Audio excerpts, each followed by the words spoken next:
however, content teams, influencers, signing content creators, which a lot of esports orgs do, and that seems to be the profitable part of their business, and it's also what some content teams do. I mean, take offline TV, for example. You put all these people in a room, they print out multiple million view videos that they can sell giant sponsors on. I mean, pretty much every one of their videos has a sponsor, and they're getting buku bucks for that with pretty low overhead because they each have their own individual careers.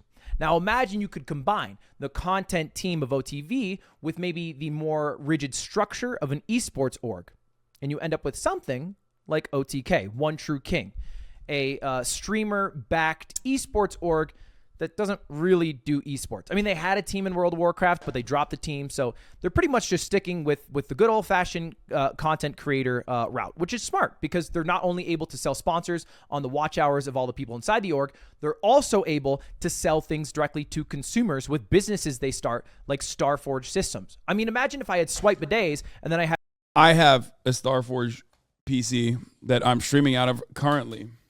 Had a team of 10 creators that I worked with all the time, and they all sold swipe bidets individually, we'd get a lot of buttholes clean in the new year. Yeah, so it was makes free, sense. yeah. And don't just take my word for it.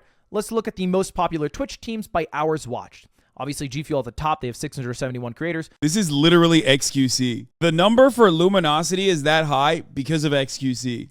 XQC's org, he's up top there. Loaded, they have a bunch of big creators. And OTK is fourth. They're fourth with only 14 people, and a couple of their creators barely streamed over the past year for reasons we're going to get into. Now, I haven't made any videos about OTK because, well, none of the individual pieces felt substantial enough to talk about for longer than a couple of minutes, but enough has happened over the past year, and especially with the update last night that ended the investigation on Mizkif, that I feel like we can talk about it all today. So last night, we finally got the end to the investigation on Mizkif over the alleged assault cover-up involving his best friend at the time, Crazy Slick. And now, if you don't know, this was basically a third-party law firm that OTK hired to investigate Mizkif, to which a lot of people, I think, understandably were upset about. They're like, okay, well, aren't you just investigating yourself? But who is supposed to do the investigation? If there were no charges filed by the police and they aren't doing an investigation, it's not like someone's going to magically get up and do it. You kind of have to hire someone to try to absolve yourself.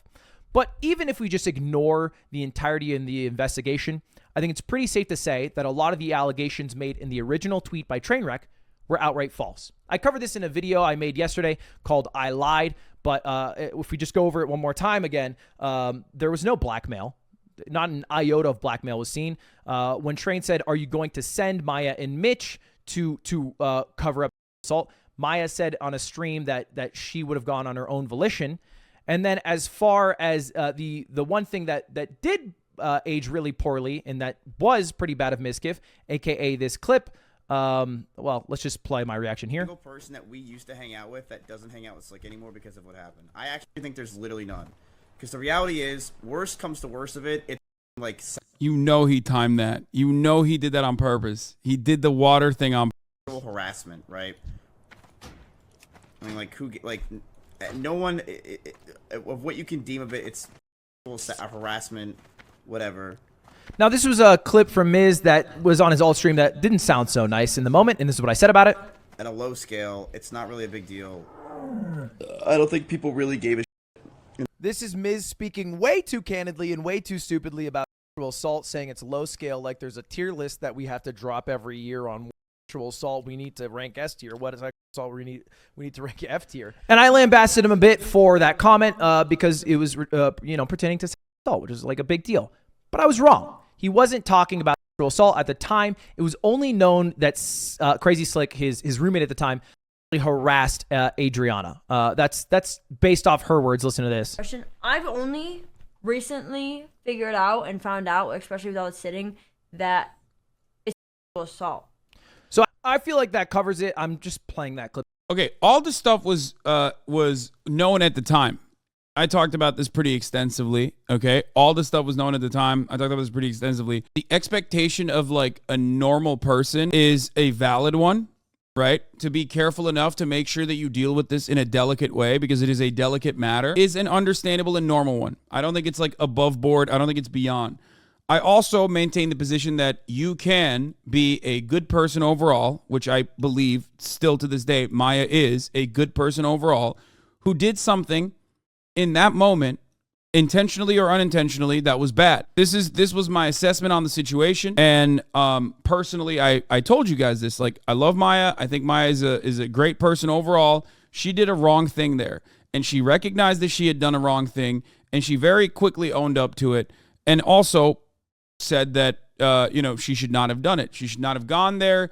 The implication alone was damaging. Okay? The implication alone was damaging in that situation. And I'll give you my assessment on it. It is totally coincidental that I happened to upload that video yesterday or 2 days ago, and then they did this announcement yesterday. Obviously, I have no clue that this was coming. Otherwise, it would have been great to just wait a day, and that would have covered it. But yes, rehashing a lot of the original claims of Mizkif covering up assault don't seem to be true. What is true and what OTK did punish him for were his actions on his comeback stream October 11th, which demonstrated a lack of empathy and ignorance towards the seriousness of the situation. Now, I never made a video about this. I never really talked about this, so a lot of you might not know. But after the initial apology that Mizkif made on Twitter, he kind of went radio silent for a while. He didn't stream for a long time, and then he suddenly was like, I'm going to come back and I'm going to stream.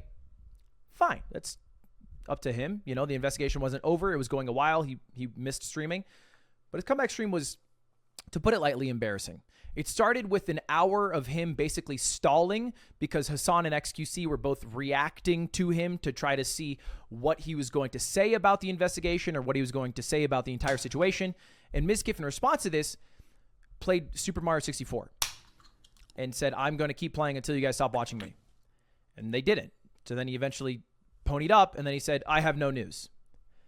But also, he played a clip. He said it was an accident, but still, which by itself would just be kind of embarrassing. But then he also had this moment, which was really just dumb. No matter what, dude. One of my things. Now, this is a tattoo artist who talks about how good he is at cover-ups, specifically with bad tattoos. I am a master at cover-ups and reconstruction. Me too, for 4 years. Excuse me? I think this will not look good like this. That's tough. He also pulled up this video of sexual harassment is illegal. It was just kind of tone deaf. I don't think he had a plan going into this stream.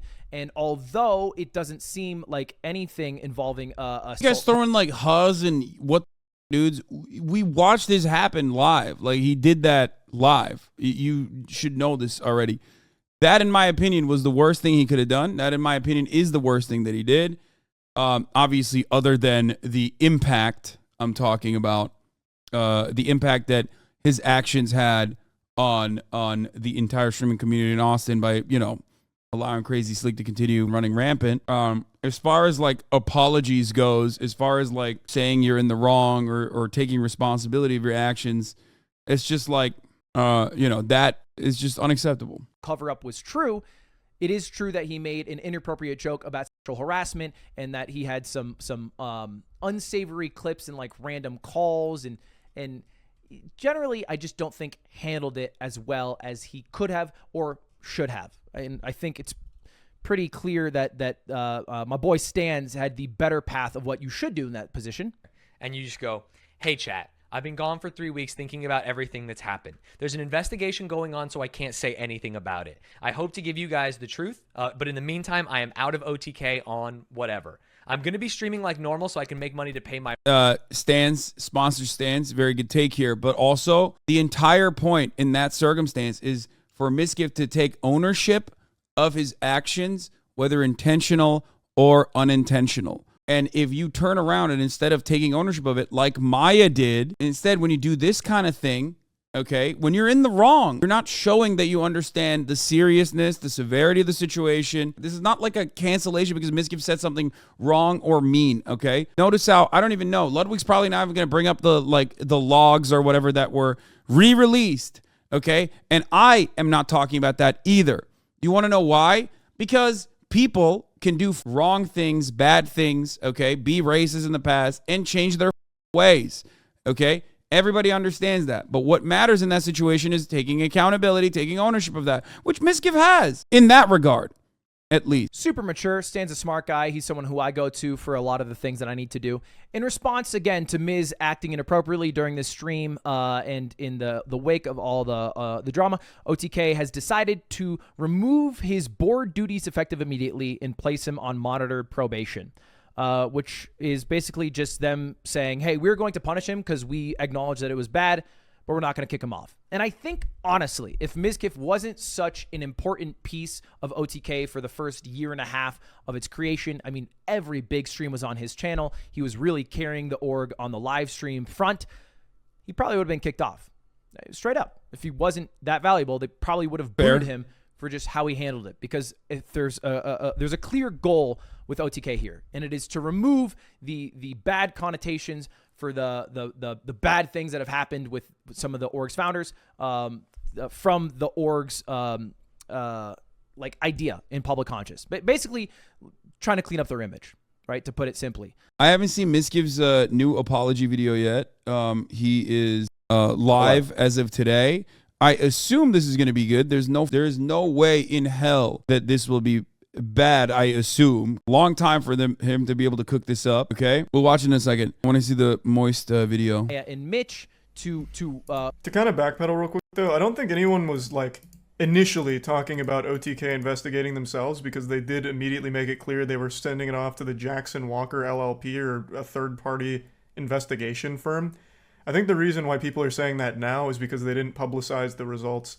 Of course, I haven't finished the video yet. I wonder if Ludwig has the same take on it that I do. But I think it's a huge I don't think he does. disservice to take something so public and then privatize the information that was found. It makes it very hard to take their word for it and trust everything was done. I mean, look, these kind of third-party law firms, this is what they do. Okay, that's the reality. Let's be real. Okay, so your assessment of the situation at hand is probably going to be, well, depending on how much of the evidence you are aware of personally, is probably not going to be any different than what the third-party law firm's assessment is going to be as well. Unless they have, I mean, I'm sure they have way more insider information, which would be good to know for sure. But they did not actually release this. But ultimately, this is what law firms do. Like this kind of law firm is hired partially because they want to make sure that the organization is protected. And depending on what who the person is, right? Who the person is that they are investigating, they are going to either decide that, you know, it's cover-upable, or in situations that are far worse than what we're talking about now, by the way, like far worse, where we're talking about like not a person and their level of involvement in the cover-up assault, but like directly doing the assault. They will hire a third-party law firm, and if it's CEO, and you know, they find the CEO to be like irreplaceable, then they're gonna protect the CEO, right? Like they're gonna protect the corporation. They're gonna work at the behest of the corporation. I've been wanting to make this video for a while now, and now the investigation is over, I would like to address my embarrassing comeback stream in October. My behavior on that stream was absolutely unacceptable. I communicated almost everything terribly, and I was completely tone deaf to such a serious situation.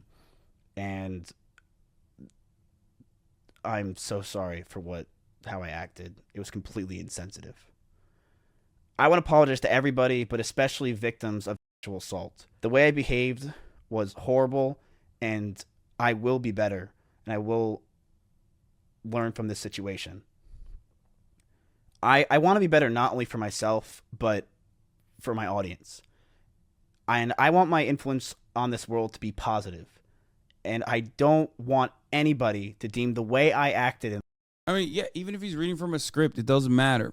You know, It's not like a. I mean, it's right. He's saying the right things. Acceptable or okay, because it was not. I could talk about how I'm going to do everything differently, but I'd rather just prove it to you guys through better behavior overall and better content. That's really all I wanted to say. Thank you guys for watching this video, and I'm sorry for such a long.